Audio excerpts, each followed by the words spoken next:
กับสบายดีจ้าทุกคนมื้อนี้มาพร้อมกับสุดนักกีฬามื้อนี้ขอเป็นสาวนักกีฬามือนึงเด้อจ้าทุกคนเดี๋ยวว่ามื้อนี้ลานางสีพาเลาะเบิ่งอย่างทุกคนจะฝากเบิ่งกันไปแล้วเนาะฝากกดไลค์กดแชร์ออกไปนั่นแหละจ้าทุกคนจ้า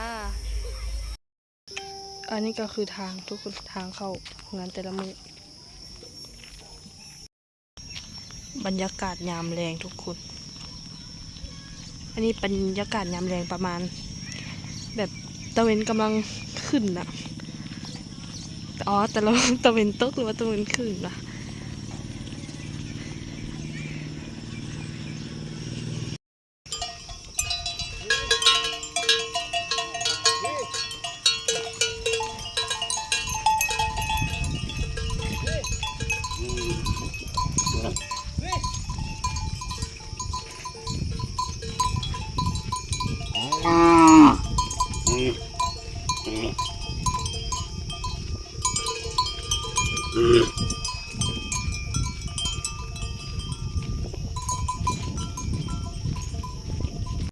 บรรยากาศอันนี้ก็คือแบบฝนตกใส่แล้วก็คือแบบเขาเก่าแบบมันปุ่งขึ้นมาทุกคนคือตกกาเลยแต่ยังบ่ทันได้ตกกานะเบิ่ง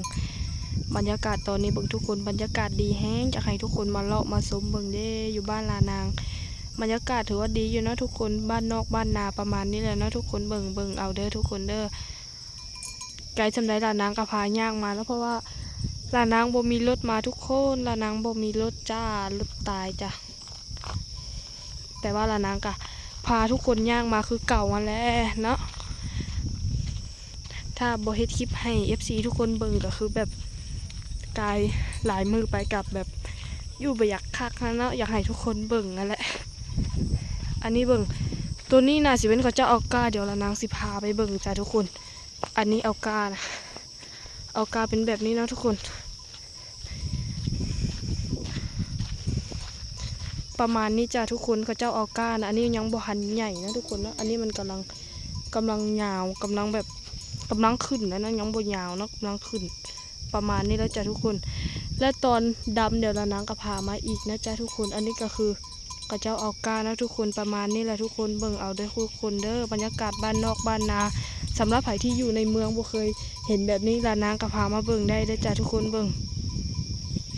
งามนะทุกคนบ้านลานางเชิญมาเลาะมาเที่ยวได้เด้อจ้าทุกคนเด้อสำหรับใครที่ยังบ่เคยมาเบิ่งบรรยากาศตอนนี้ก็คือแบบประมาณนี้นะทุกคนอยู่นั่นก็คือแบบอันเขาเจ้าเป็นหัวอ้อมใส่นั่นก็คือแบบมันออกยาวเรียบร้อยแล้วทุกคนนะแต่ยังบ่พอดำนะเดี๋ยวจ้าหน่อยเขาเจ้ากัดไถนาเอาตะกร้าอย่างประมาณนี้ก็หลายคนเยอะไปกันต่อนะทุกคนนะเดี๋ยวเรานางพายางขอโทษขออภัยในความแบบกองยังบ่ซักสัตว์ปานใดนะทุกคนแล้วก็นี่ตานางเราได้ตานางก็พาทุกคนมาลองมาซูมได้คือเก่าตอนนี้ก็คือลมพัดแหงทุกคนเลยเขาก็ไปกันต่อนั่นแหละจ้านี่เดมาเจอเขาเจ้าเอาตะกร้าอีกแล้วตัวนี้ก็ได้นะทุกคนนะเบิ่งตัวนี้ออกยังโบหลายสันตัวเมื่อกี้เนี่ยทุกคนนะคะเขาเจ้าก็สิแบบเห็นหัวอ้อมไว้ประมาณนี้แหละเพราะว่าย่านงัวย่านควายเขาเจ้าเขาเนาะบางคนเขาเลี้ยงงัวเลี้ยงควายกับบัวได้มีเวลาไปเบิ่งเขาปล่อยไปเลยกะสิประมาณนี้แหละแบบกำลังอันนั้นนะทุกคนแบบกำลังปลูกนะก็งามอยู่เด้บ้านลาดนางก็ได้ทุกคนแต่ว่าอยู่นั่นเบิ่งบรรยากาศเบิ่งอยู่นั่นมันใหญ่แล้วนะทุกคนนะแต่มันยังบ่พอดำมันอะใหญ่แล้วนะนี่ทุกคนลานางสีพาเข้าไปเบิ่งบรรยากาศที่เกี่ยวข้าวแล้วมันจะเป็นอะไรเนาะอันนี้ก็คือปีนี้คือน่าสาว่าบ่ได้เฮ็ดแล้วเนาะนาปีนี้นะทุกคนเพราะว่าเพิ่นได้เข้าหลายแล้วก็ตัวเพิ่นสิบ่อยู่แล้วนะเบิ่งไอ้กะละมึงไปไสอ๋อเพิ่นไปนอนนาเนาะทุกคนอันนี้ค่ะ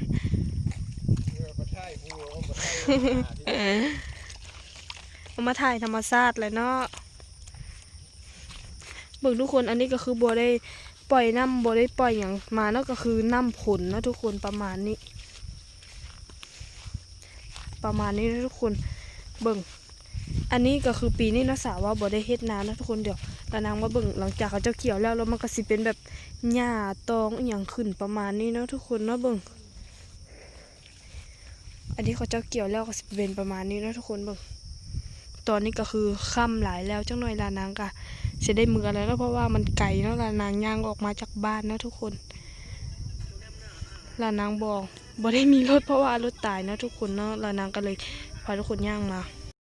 สำหรับที่ FC ทุกคนคอมเมนต์มาว่าอยากเห็นภูเขาบ้านลานางก็สิเป็นประมาณนี้เนาะทุกคนเนาะเบิ่ง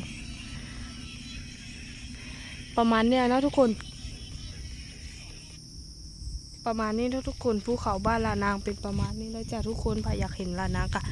ขอมาจัดให้เนาะทุกคนเนาะถึงซีซ่าแต่ก็ได้เบิ่งบางเทื่อซ่าบางเทื่อไว้นะทุกคนแต่ว่าลานางก็จัดให้แน่นอนนี่ทุกคนเบิ่งบ้านลานางก็สิเป็นภูเขาอ้อมแบบนี้นะทุกคนประมาณนี้แหละบ้านลานางเดี๋ยวตอนนี้ลานางก็สิได้พาเมื่อเบิ่งตอนกลับแล้วเพราะว่ามันค่ำได้ให้ทุกคนเบิ่งมันค่ำเลยเนาะทุกคนเนาะ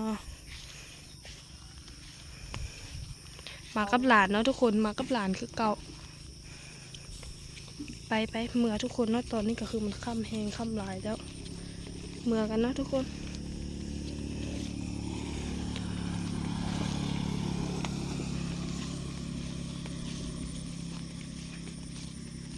เดี๋ยว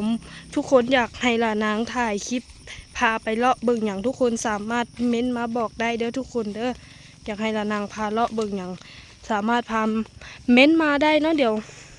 อันใดที่พามาได้ลานางก็พามาแต่ตอนนี้ลานางขอปีนหัวเพราะว่าทางมันมีแต่ขี้ตมแห้งเนาะทุกคนตอนนี้ไปเมื่อทุกคนมาเบิ่งบรรยากาศตอนเมื่อประมาณนี้นะทุกคนอันนี้ก็หายใจฝืดหายใจอย่างเพราะว่าย่างมาเมื่อยนะทุกคนเนาะแล้วก็แบบอย่างว่าปีนหัวมานำเนาะทุกคนอันนี้เรานางย่างออกมาจากบ้านกับหลาน2 คนเนาะมาเลาะถ่ายคลิปให้ทุกคนเบิ่งทุกคนเบิ่งได้เต็มที่เลยเนาะเมื่อนี้ลานางตั้งใจพาทุกคนมาเบิ่งเลยนะทุกคนอันนี้ก็คือว่าวกับสีบอสุดแล้วนะเพราะ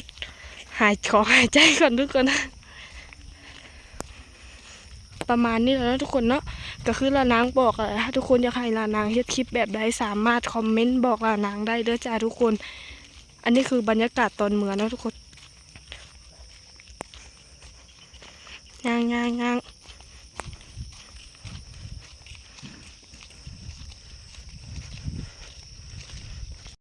ก็จะมาแต่ให้แต่นานะทุกคนประมาณนี้แหละ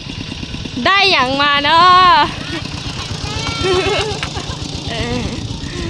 มาแต่ใหญ่ไข่มดแดงนะทุกคนอันนี้เมื่อกี้นี่ก็คือน้าสาวของลานางเองนะ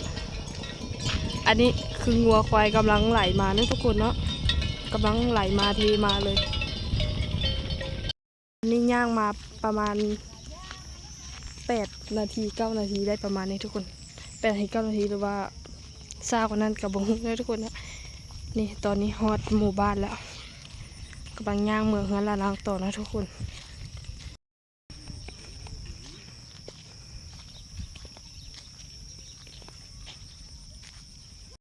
พามาเบิ่งบรรยากาศบ่อนเก่าแต่ว่าที่แปลกหน้ากว่าเก่าก็คือน้ำมากขึ้นทุกคนเบิ่งน้ำมากขึ้นทุกคนเบิ่งน้ำลูกหินแล้วมาเมื่อนั้นยังอยู่อันนั้นอยู่นะเบิ่งมานี่ทุกคนเบิ่ง